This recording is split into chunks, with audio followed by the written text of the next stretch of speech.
Hey there friends, it's Codiak here, back for another Assassin's Creed Valhalla video, and today I wanted to take a step back from the guides and the updates and talk about some of the things in Assassin's Creed Valhalla that didn't quite hit the mark or just need some tweaking. This isn't a hit list, I'm not out to bash Ubisoft.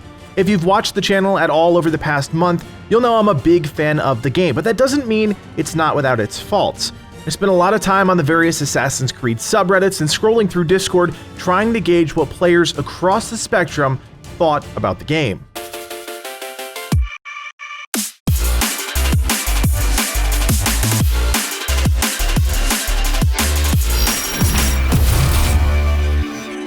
First up, and there is absolutely no doubt about this, we have to talk about bugs. Open world games are known to be some of the buggiest hot messes you'll find in the video game world. I mean, just look at the absolute shit show happening with Cyberpunk 2077. Bugs can make or break your game, it's as simple as that. Some bugs you can shrug off, maybe your arrow hits a target but doesn't register, little things like that. But other things, like not being able to talk to a quest NPC or just straight up falling through the world, can completely derail your experience. This is a twofold problem. One, the bugs exist. That's a bad look for the game and for the developers. But it's the second issue that can really bite you in the ass, the lack of response to fix those bugs. If you checked out the patch 1.1.0 fix list, you'll see there are a number of bugs that the team addressed, but sadly, this didn't solve a lot of the problems still plaguing the community.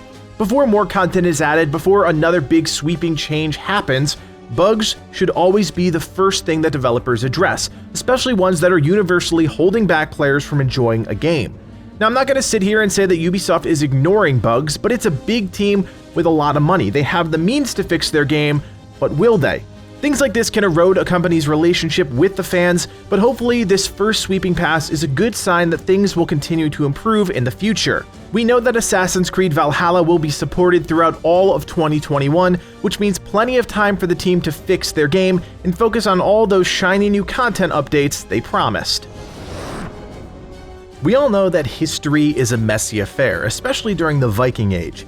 Ubisoft took a crack at creating an authentic experience, but in my opinion, and in the opinion of many around the internet, this was probably the biggest swing and miss of the entire game. Vikings were historically ruthless, and trying to whitewash that history does a huge disservice to the authenticity of the game. Now, I understand there are things and lines that can't be crossed, but there are also things that are essential to understanding who historical peoples were. The biggest gripe I constantly see, and I agree with this, has to do with the raids, specifically on monasteries. There is no interaction with the throngs of innocent people running for their lives. In fact, if you do interact with them, and in this case I mean mercilessly cut them down, you desync, game over.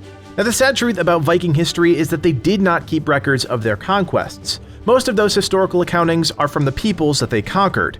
This, of course, is going to affect them as a whole negatively, but there is no doubt that there was a bloodthirsty side to their conquest. What I'm getting at is this. There are a lot of smoothed over edges with Assassin's Creed Valhalla that really didn't need to be there.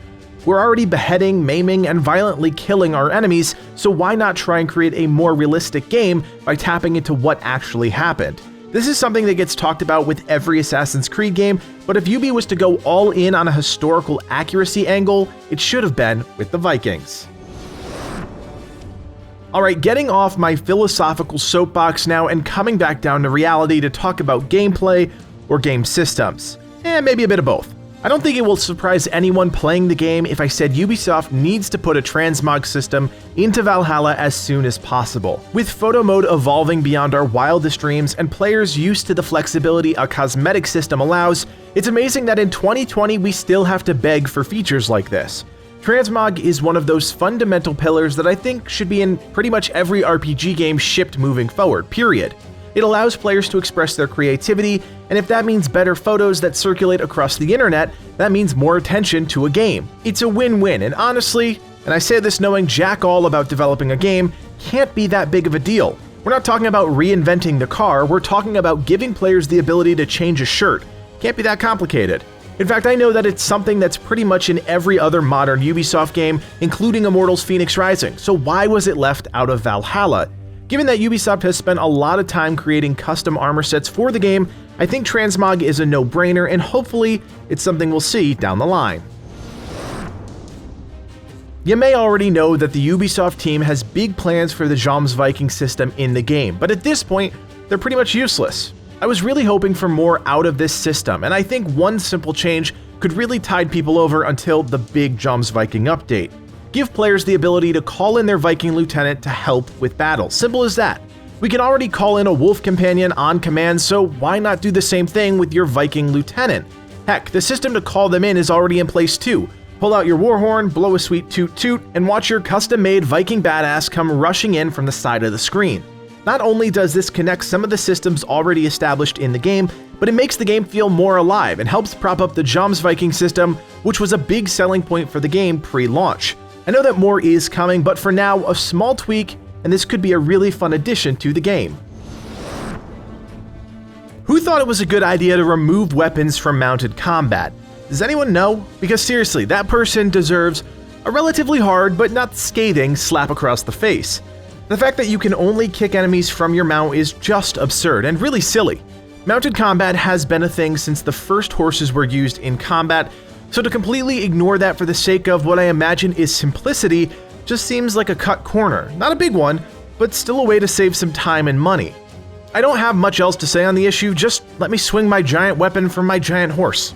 Simple as that.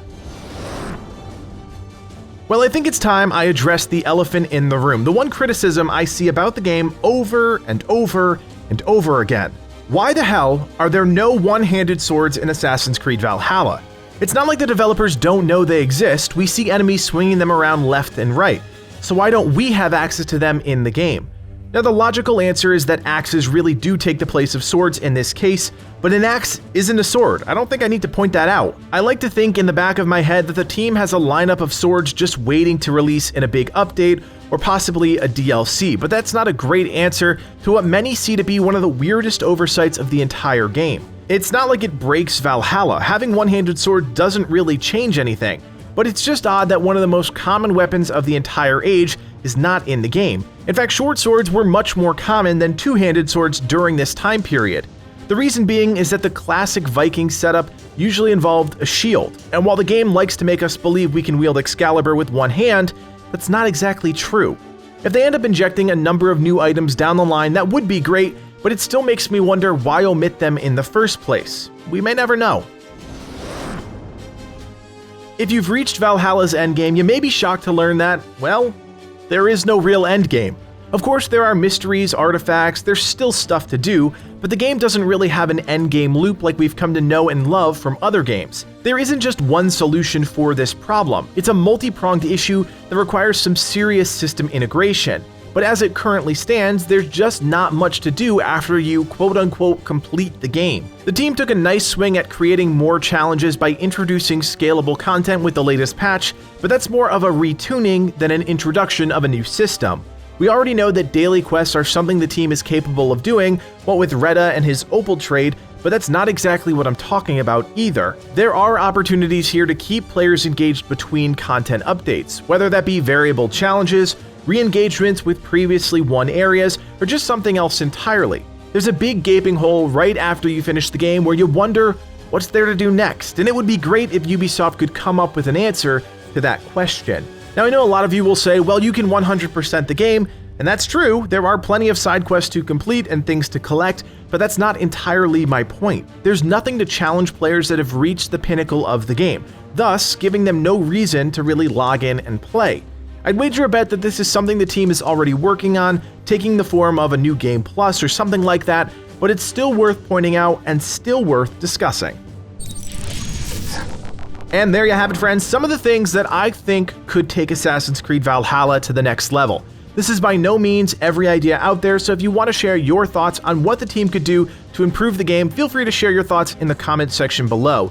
These types of videos always generate a great discussion in the comments, and I do my best to respond to any questions or ideas that come through these videos. I also want to take a minute to thank all of you for checking out all of our Assassin's Creed Valhalla videos. Because of your support of our coverage, we're within striking distance of 70,000 subscribers, so thank you so much. If you're not subscribed, help us out and help us reach that goal by hitting the thumbs up and of course that shiny red subscribe button right next door. My name is Codiak, and from everyone here at Legacy Gaming, thanks for watching, and play on.